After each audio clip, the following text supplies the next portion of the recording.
gbọ́ mi dáadáa, má gbé kúrò níbẹ̀, kò ṣe gbé kúrò. Bí Ọlọ́run bá fún ẹ ní àǹfààní láti rí fídíò yìí wò, wò dáadáa, Fanta ló wà lọ́wọ́ mi. Ẹlòmíà ní ọ̀hún wòlíì tútù dé. Gbọ́ mi dáadáa, bó o bá ra irọ́ o ò lè ra òótọ́.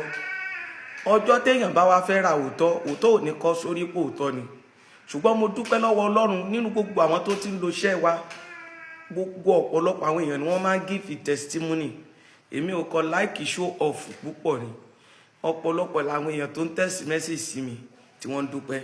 Mo fẹ́ jẹ́ kí kankan yí ọ kó má jọ ìwọ tó bá mọ rírì àwọn iṣẹ́ tá à ń fi ilẹ̀ tó dẹ̀ ti lo tó ti bọ́ ọ lára mu. Fi àdúrà ránṣẹ́ sí wa pé wòlíì bí ayé bá jẹ́ ayé, ogun onílàárò ní borí yín.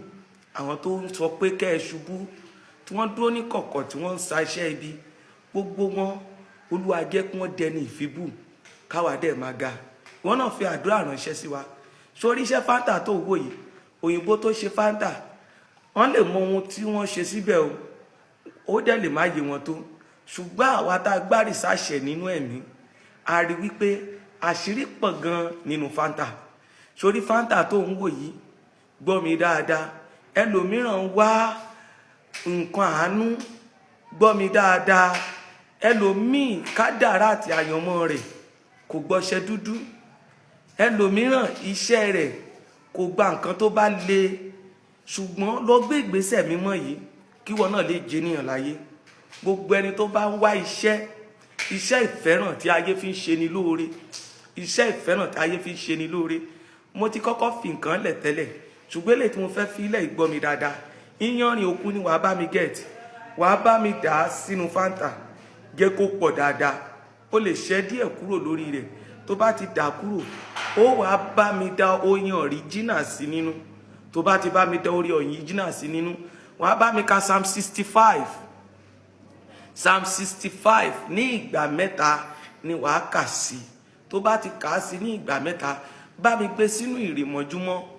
Ìwọ lọ gbé láàárọ̀ kùtùkùtù kó a máa tá sínú omi ìwẹ̀ rẹ láàárọ̀ tó bá ti fẹ́ jáde.